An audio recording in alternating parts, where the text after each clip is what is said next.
Hi everybody, this video is going to talk about geometric sequences. We've talked about arithmetic sequences, and we said that they're a sequence where we have a common difference between any two terms, meaning we were looking for patterns with addition or subtraction. For geometric sequences, we're not going to be finding a common difference, we're going to be finding a common ratio. So we're looking for patterns with multiplication. And the one important thing to point out here is we're going to use the variable r to represent this common ratio that we find in a geometric sequence. So let's look at some examples. To determine if a sequence is geometric, I'm just going to show you a trick here.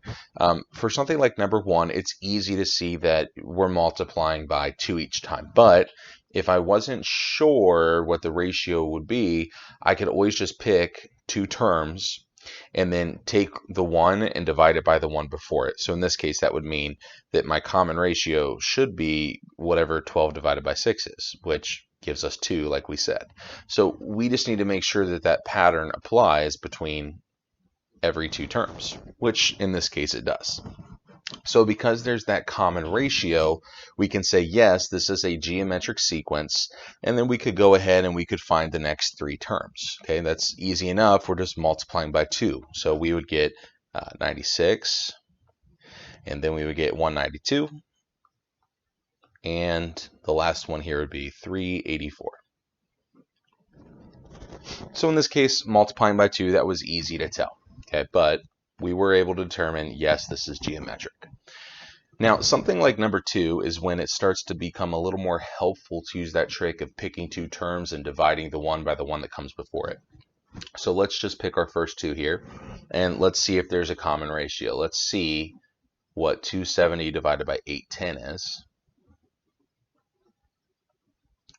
Let's see, that'd be the same as 27 over 81, which is the same as 1/3. So we need to check and see, does this ratio of 1/3 hold between any two terms? Okay, well, 270 times 1/3 gives us 90, and then 90 times 1/3 would give us 30.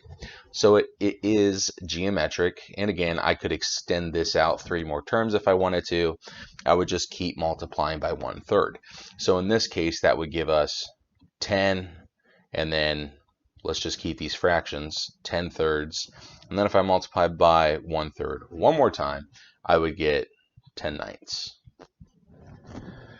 So I want you to pause and I want you to look at number 4, and I want you to decide if you think that this one is going to be geometric or not. Okay, so let's check. I noticed that between 4 and 8, I'm multiplying by 2. So we need to check and see, are we multiplying by 2 each time? Well, if I multiply 8 by 2, I would get 16, and to get 20 to 60, I would multiply by 3. So we're definitely not multiplying by the same number each time. There is no common ratio, so no, this one's not geometric. That pattern doesn't hold. Now, here's the other nice thing. Just like with arithmetic sequences, once I could determine that a sequence was arithmetic, we were able to write a formula, an explicit formula that we could use to generate any term in that sequence. Well, we have something similar for geometric sequences. Okay, in that formula that we would use to find the nth term of a geometric sequence would be given by a subscript n equal to a1 times r to the n minus 1 power. So a couple things to point out here. As I'm sure you remember, a1 represents our first term. I apologize for my handwriting. And r is our new variable that represents our common ratio. Okay, and remember here that n is still representing our term number. So if I wanted to find the 10th term, I would plug in 10 for n. So let's look at a couple examples where we're actually using this. Okay, so here we're being told that these sequences are geometric. We want to write the rule, which is the formula for the sequence, and then find the 6th term. So we need 2 pieces of information to be able to do that. If I want to write my rule, I need to know my first term, which is always really easy to find. And I also need to know that common ratio, which in this case is pretty easy to find as well. It's just multiplying by 5 each time. So once I have these two pieces of information, now I can go ahead and write my formula.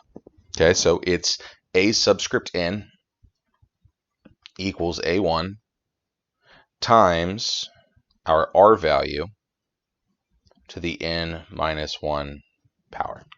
So this is our formula that we're going to use. And I can use this formula to find any term I want. Here, we're specifically looking for the sixth term.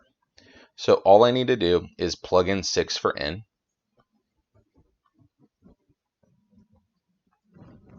Okay, and then we can calculate that in our calculator. So remember, exponents come first. So we would do 5 to the 5th power, multiply that by 1. So we find that the sixth term in this sequence is 3,125. So I want you to pause the video and I want you to try number 10 here. I want you to see if you can do the same kind of thing. Okay, so let's start off again by finding the two pieces of information that we need. So that would be our first term and our common ratio. So A1 here, our first term is 130. Common ratio is a little trickier here. So I'm going to use my trick where I pick two terms. I do 1 divided by the one before it. So 65 over 130, let's see here, would give us 1/2. So my common ratio is 1/2. My first term is 130. So I have everything I need to be able to write my rule. So my formula is a subscript n equals 130 times 1/2. And I'm going to write this a little bit different. Typically when I have negative numbers or fractions, I'll put them in parentheses and then raise it to the n minus 1 power. So I can use that formula to find the sixth term again. So a6 would be equal to 130 times 1/2 raised to the 6 minus 1 power, which is really just going to give us 5. So remember, order of operations, do 1/2 raised to the 5th power first, and then we'll multiply that number by 130. So in this case, it looks like it's going to give us 4.0625.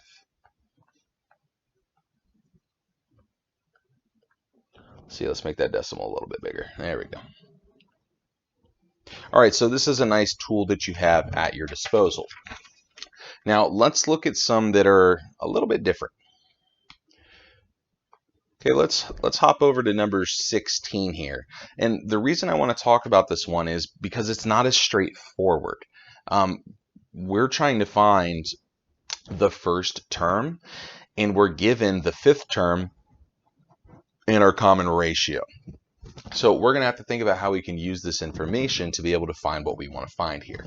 So we're kind of working backwards. So let's think about a couple things here. I know that my geometric sequence formula is a subscript n equals a1 times r to the n minus 1 power. Well, let's think about it. If I have a subscript 5, the fifth term, equal to negative 68, that means that when I plug in 5 for n, my output, a subscript n, should be negative 68. So I'm going to set up an equation using that information. Negative 68 would be my a subscript n. I don't know my first term, but that's what we're looking for. I know my r value, my common ratio, is negative 0.5. And I know that to get the negative 68 here, I had to plug in 5 for n. So that means now my exponent is 5 minus 1, or 4. So here's what I can do with this. Okay, now I can go in and I can calculate negative 0.5 to the 4th power. Please make sure you put your negative 0.5 in parentheses before you raise it to the power, because you should get a positive number here.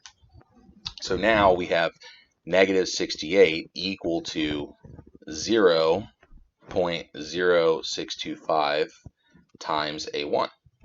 So now it's just a basic algebra 1 equation here. I can divide by that decimal and it's going to give me my first term.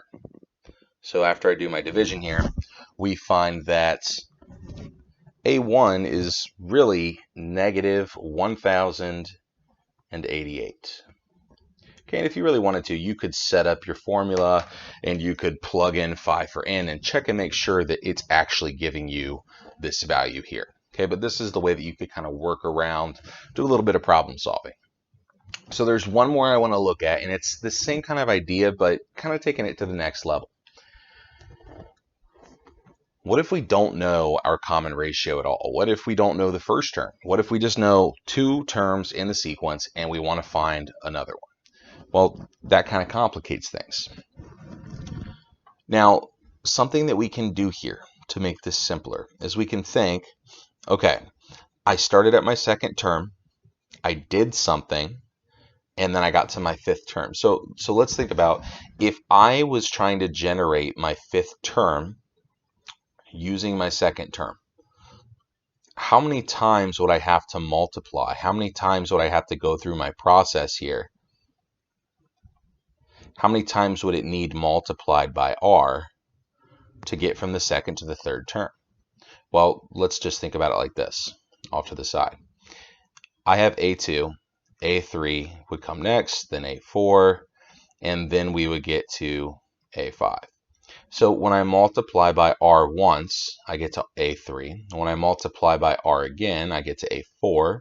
And when I multiply by r again, I would get to A5, or my fifth term. So that means I should have to multiply by r 3 times to get from the second term to the fifth term. Now, the reason that this is useful is because now I could go ahead and I could actually plug in my numbers for A2 and A5. Okay, so let's do that. Let's plug in 0.048 for A5, and let's plug in 6 for A2. So here's what I'm going to do. I am going to divide by 6 first. Okay, and I'm going to write that as a fraction, which is 1/25th, or I'm sorry, 1 over 125.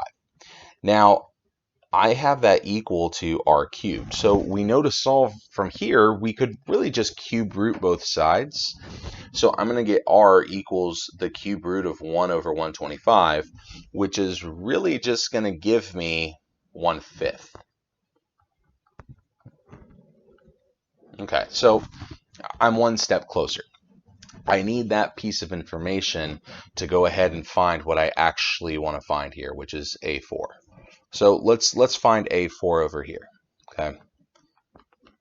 So let's think about what we did over here. Let's think about how we could go from A2 to A4. Okay, if I'm going from A2 to A4, now I'm really just multiplying by r twice. So I could set up an equation again where I'm saying A4 should be equal to whatever A2 is, which we know, by the way, times r to the second power. So let's plug in what we know, and then we'll be able to find A4. So we already know that A2 is 6 because it was given to us.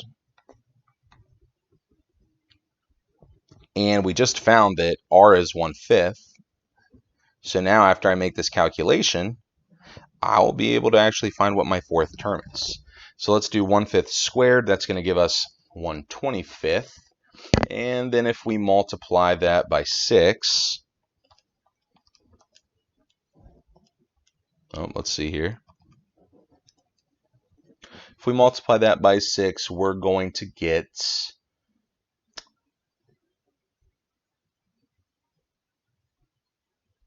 6/25. Sorry, that took me a second there.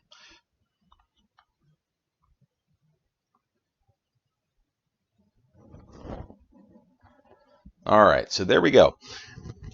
Now, the reason that I like to talk about these is, there's a lot of ways that you could approach a problem like this, but being creative and thinking critically and having those problem-solving skills is really important when it comes to this.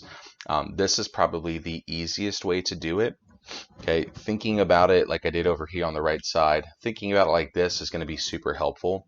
Now, maybe not if I'm, trying to find like the fifth term and I only know like the second and the 200th term. It'd be more complicated then, but I could still do something similar. So just be creative, use some problem solving, and you'll get there. Okay, so please let me know if you have any questions. Good luck and have a great day.